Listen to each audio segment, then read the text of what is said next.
Graça e paz, amados irmãos, eu sou a Cristiane Flor e estou como coordenadora da EBD da Primeira Igreja Batista em Parque São Lucas. Senhor, te peço nesse momento que esteja conosco durante o estudo dessa lição e louvo, Pai, a Ti por todas as bênçãos que Tu tens nos concedido. Amém. O estudo de hoje é a lição 13, o risco da depressão por conta da ansiedade, experiências dos filipenses, orientações de Paulo para não corrermos esse risco. O texto básico é Filipenses capítulo 4, versículo 6, que diz: Não andem ansiosos por coisa alguma, mas em tudo, pela oração e súplicas e com ação de graças, apresentem seus pedidos a Deus. A ansiedade verdadeiramente tem sido uma das maiores causas da depressão em nosso tempo.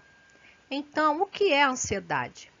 O termo tem várias definições dos dicionários não técnicos: aflição, angústia, perturbação do espírito causada pela incerteza, relação com qualquer contexto de perigo e etc.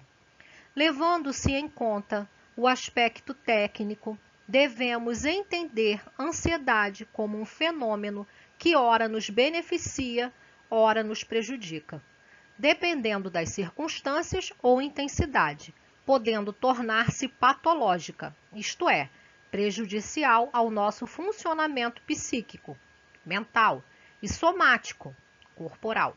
A ansiedade estimula o indivíduo a entrar em ação, porém, em excesso, faz exatamente o contrário, impedindo as reações. Na Bíblia, encontramos várias histórias de pessoas que sofrem no corpo, fisicamente, por causa de problemas na alma que não foram bem resolvidos. Quem nunca lidou com a ansiedade? Ou quem nunca lutou contra a angústia?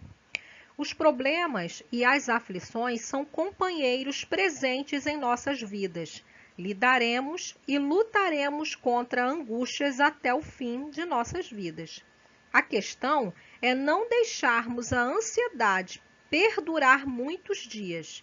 É natural, perante uma situação problemática, o surgimento inicial dela, porém, ela não deve se estabelecer. Lembrando que Mateus 6,34 diz: Portanto, não se preocupem com o amanhã, pois o amanhã se preocupará consigo mesmo. Basta a cada dia o seu próprio mal. A ansiedade dos filipenses. Um dos motivos que fez Paulo escrever aos filipenses foi a ansiedade com que aqueles irmãos estavam vivendo. Mesmo preso em Éfeso, o Espírito Santo inspira o apóstolo a escrever algo que pudesse tratar os motivos que estavam severamente assolando aqueles corações. Afinal, motivos não faltavam, como falsos mestres, lembrando que nessa época, né, Jesus já havia ascendido até o céu, né? Então, realmente apareceram muitos falsos mestres ensinando outras falsas doutrinas, né? Ensinando falsas doutrinas. Então, havia muito essa questão naquele momento. A perseguição, né, do Império Romano, isso realmente foi uma constante. Nós sabemos aí, né, através da leitura bíblica, nos vários livros, né, que tem no Novo Testamento, que havia realmente uma perseguição muito grande do Império Romano mediante, né, aos cristãos, né? Então, assim, egoísmo também, né? Egoísmo e vaidade entre os irmãos. Esse era um dos motivos, né? Um dos 3 motivos aqui que a gente está citando no estudo da revista. Da prisão, Paulo percebeu que os cristãos em Filipos estavam se esquecendo da soberania de Deus sobre todas as coisas que acontecem no mundo e por isso os convoca a se alegrarem. Mesmo da prisão, Paulo fazia questão de exortá-los a desfrutarem da alegria e da paz que, em Cristo, todos nós podemos ter. Observemos as palavras do apóstolo Paulo em Filipenses 4, versículos 4 e 5, que diz: Alegrai-vos sempre no Senhor. Outra vez digo, alegrai-vos. Seja a vossa moderação conhecida de todos os homens. Perto está o Senhor. Uma coisa é ficarmos angustiados por aquilo que pode acontecer amanhã. Outra, bem diferente, é permanecermos angustiados por semanas ou meses. Depois de tê-los chamados à alegria, chama-lhes a não viverem ansiosos. Para isso, é preciso ter uma vida de oração. Segundo o apóstolo Paulo, uma vida de oração pode curar-nos da ansiedade em seu estágio inicial. Lembrando que há ocasiões, há momentos que essa questão da ansiedade não trata-se apenas assim dessa questão de estar, essa possibilidade de estar distante de Deus, de não estar entregando as suas debilidades, os seus problemas, estar procurando, realmente ao Senhor. Pode se tratar também de uma questão, física, um problema, um distúrbio que esteja, nos seus hormônios e neurotransmissores, isso pode estar causando também essa questão da ansiedade, Então, assim, uma vez que essa ansiedade, ela não é curada no seu estágio inicial, provavelmente, será preciso um acompanhamento médico especializado, a procura de psicólogo, procura de um psiquiatra, e aí eles vão fazer ali a avaliação devida, vão pedir os exames devidos e vai ser feito uma prescrição médica adequada para o seu caso. Lembrando, mais uma vez, que nós não devemos fazer uso de medicações que foram passadas para outras pessoas. Cada organismo reage de uma forma. Então, o médico ele é capacitado para saber, a dosagem e como e qual medicação ele vai aplicar a cada um, ok? Vamos dar continuidade à nossa lição. Compreendendo a ansiedade, outro ponto de vista. A palavra de Deus nos fala que por trás da ansiedade encontra-se possivelmente um grave erro, a desconfiança ou descrença na soberania de Deus. Desconsiderar a bondade e o poder de Deus no meio de uma tribulação nos torna incrédulos, não importa quão crentes afirmamos ser. A fé que não é posta em prática pode atestar muitas coisas, e uma delas é sua desconfiança do agir ou da ajuda de Deus. A ansiedade mantida e cultivada por muito tempo é sinal de que, em algum momento, deixamos de crer naquilo que aprendemos e cremos a respeito do poder e da bondade de Deus.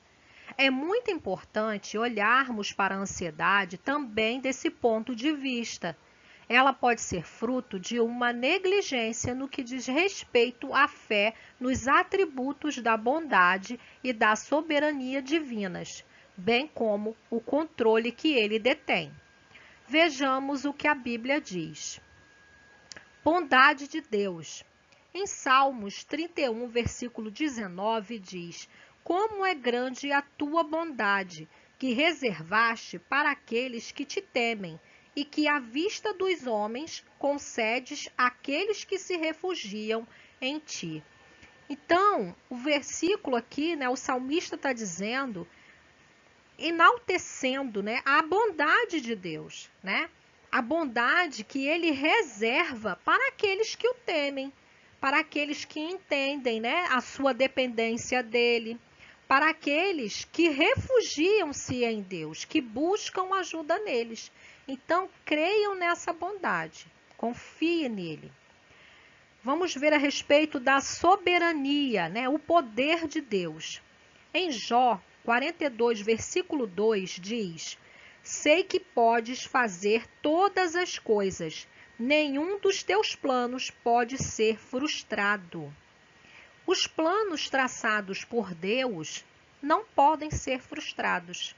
Se Ele traçou um plano, será cumprido. Nós devemos ter a confiança e devemos crer que Deus está sobre todas as coisas e que Ele pode tudo e que nada foge, né? Nada foge do seu olhar e da sua vontade. Então devemos confiar nele.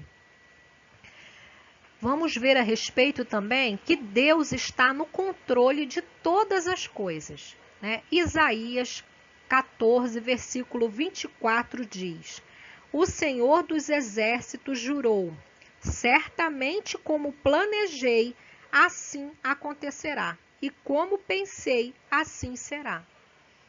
Isso, gente, mostra que os planos de Deus não podem ser frustrados, não podem ser fracassados. Tudo ocorre segundo a sua vontade. São os nossos planos, os planos traçados pela mente humana, que principalmente não buscam a direção de Deus, é que fracassam. E aí é que ocorrem, né, as nossas frustrações, as nossas tristezas, né, e toda uma consequência que vem por trás disso. Principalmente quando nós não buscamos a Deus, não buscamos a direção de Deus em todas as ações que nós devemos praticar em nossa vida.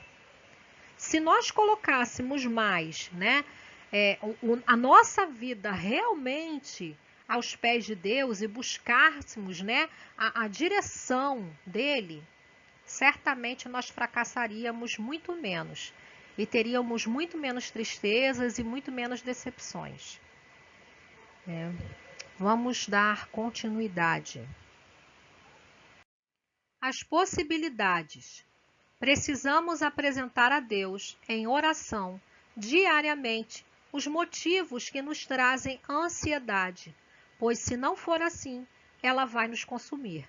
Tudo o que lhe preocupa deve ser apresentado a Deus por meio de oração e súplica com ações de graças. Essa máxima nós podemos ver em Filipenses 4, versículo 6, né? A palavra tudo já diz, não selecione o que você vai partilhar, né, com Deus, o que você vai contar e entregar a Ele, né? É tudo o que lhe preocupa, né? Deve ser apresentado a Deus através de oração e súplica com ações de graças. Então vamos ver aqui, ore diariamente.